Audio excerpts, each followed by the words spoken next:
사도 바울이 쓴 편지 갈라디아서를 보면요. 그냥 딱딱한 신앙 얘기만 있는 게 아니에요.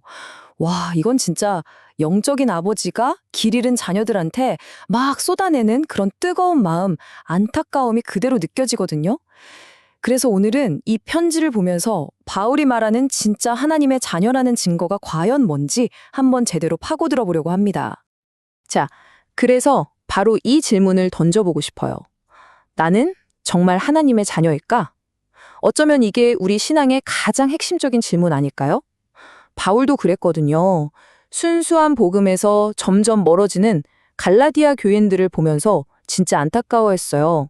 너희 정체성이 흔들리고 있다 하면서요. 오늘 이야기 들으시면서 우리 각자 자기 믿음을 솔직하게 한번 들여다보는 그런 시간이 되면 좋겠습니다. 자, 내용을 본격적으로 보기 전에 먼저 이거 하나는 꼭 짚고 넘어가야 해요.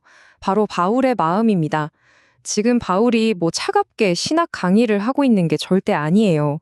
그게 아니라 정말 영적인 부모의 마음으로 처음 그 순수한 믿음의 기쁨을 다 잃어버리고 헤매는 자녀들을 보면서 정말 애타는 마음으로 편지를 쓰고 있는 거거든요. 바울이 왜 이렇게까지 강하게 말할까요? 그건 바로 갈라디아 교인들을 너무너무 사랑하기 때문이에요. 그리고 그들이 처음 복음 받아들였을 때 그 엄청난 기쁨, 그 자유를 다 내팽개치고 다시 뭔가 행위로 인정받으려는 율법주의로 돌아가는 게 너무 가슴이 아팠던 거죠.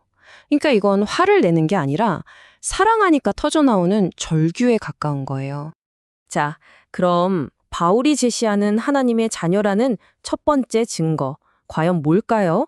바로 하나님과의 관계입니다.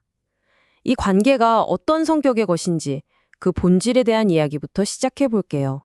여기에 나오는 이 구분, 이거 정말 중요합니다.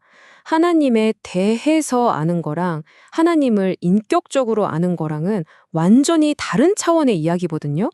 비유하자면 이런 거예요. 우리가 대통령에 대해서 프로필도 알고 정책도 알잖아요.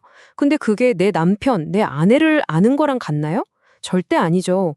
기독교 신앙이 말하는 알은 바로 후자, 이런 인격적인 알을 말하는 겁니다. 그런데요, 여기서 진짜 놀라운 반전이 있어요. 이 관계, 이 인격적인 알의 시작이 우리가 아니라는 거예요. 네? 이게 무슨 말이냐면, 우리가 하나님을 알기도 전에 하나님이 먼저 우리를 아셨고, 먼저 우리를 선택하셨다는 거죠. 와, 바로 이 지점 때문에 우리가 구원을 전적인 은혜라고 부르는 겁니다. 이 고아원 비유를 들어보면 그 의미가 확 와닿으실 거예요. 한번 상상해 보세요. 고아원에 있는 한 아이가 입양될 때 그 아이가 저 부모님 좋겠어 하고 선택하나요? 아니죠. 부모가 먼저 그 아이를 찾아가고 눈여겨보고 마음으로 품어서 내 자녀 삼아야겠다고 결정하는 거잖아요. 아이는 그 다음에야 비로소 부모를 알아가게 되죠. 하나님의 은혜가 바로 이런 겁니다. 자, 그렇기 때문에 이런 엄청난 차이가 생기는 거예요. 보세요. 종의 태도는 뭐죠? 주인의 사랑, 어떤 보상을 얻어내기 위해서 열심히 일하고 순종하는 거죠. 하지만 아들의 태도는 완전히 달라요. 아들은 이미 아버지의 사랑을 받고 모든 유산을 물려받을 자녀잖아요. 그러니까 순종하는 이유가 감사와 사랑인 거예요. 동기가 완전히 다른 거죠. 그 결과는 말할 것도 없이 하늘과 땅 차이입니다. 좋습니다. 그럼 이제 바울이 말하는 두 번째 증거로 넘어가 볼까요? 이번에는 하나님의 말씀을 대하는 우리의 태도, 더 정확히는 우리의 마음에 대한 이야기예요. 바울이 정말 가슴을 치면서 이렇게 묻습니다. 너희의 복이 지금 어디 있느냐? 이게 무슨 뜻이겠어요? 야, 너네 처음 복음 듣고 구원 받았을 때 그 기쁨, 그 감격, 그 엄청난 복이 도대체 다 어디로 사라져버렸냐? 하고 안타까워하는 질문인 거죠. 근데 여기서 이야기가 정말 재미져져요. 사실 바울이 갈라디아 지역에 가게 된 게 원래 계획에 있었던 게 아니거든요. 바로 육체의 약함, 그러니까 어떤 병 때문에 어쩔 수 없이 거기 머물게 된 거였어요.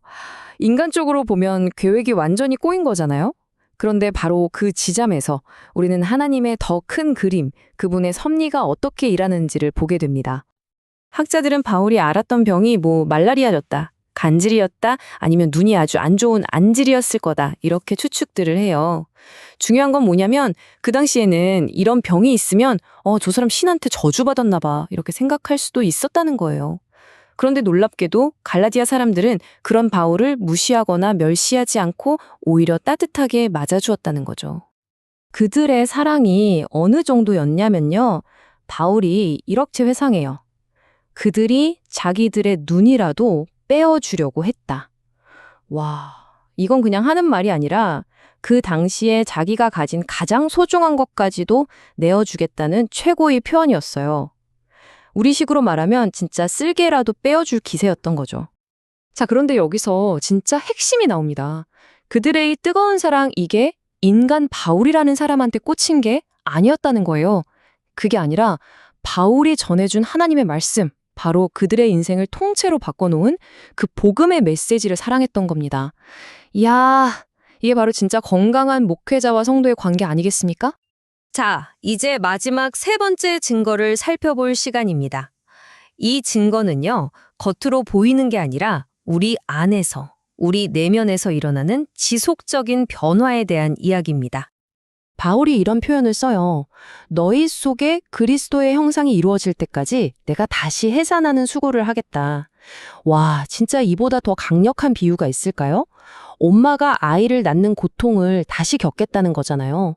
그만큼 갈라디아 교인들이 영적으로 성숙해서 그들 안에 그리스도의 모습이 만들어지기를 간절하게 바랐던 거죠. 바로 이 지점에서 진짜 목자와 거짓 교사의 차이가 극명하게 드러납니다. 거짓 교사들은 어떻게든 사람들을 자기 편으로 만들어서 내 제자, 내 사람으로 만들려고 해요. 하지만 바울의 목표는 단 하나였어요. 그들이 바울의 제자가 아니라 오직 그리스도의 제자가 되게 하는 것. 목표 자체가 다른 거죠.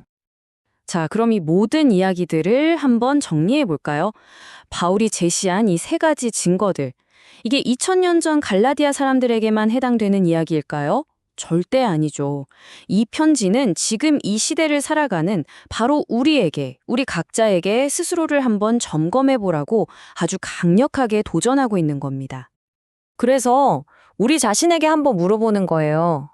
첫 번째, 나는 하나님을 정말 인격적으로 알고 있는가? 그리고 더 중요하게는 그분이 나를 먼저 아셨다는 그 사실 위에서 살고 있는가? 내 신앙이 그냥 머리로만 아는 지식은 아닌지 정말 가슴으로 만나는 관계인지 말이죠. 그리고 두 번째 질문, 나는 하나님의 말씀을 들을 때, 특히 그 복음의 핵심을 들을 때 정말 기쁜가? 가슴이 뛰는가? 아니면 혹시 언젠가부터 그냥 지켜야 할 의무처럼, 숙제처럼 느껴지고 있지는 않나요? 내 안에 그 첫사랑의 감격이 아직 살아있는지 물어봐야 합니다. 마지막 세 번째 질문입니다. 나는 지금 변화되고 있는가? 내 안에서 하나님의 생명이 꿈틀대면서 어제의 나보다 조금이라도 더 예수님을 닮은 모습으로 바뀌어가고 있는가?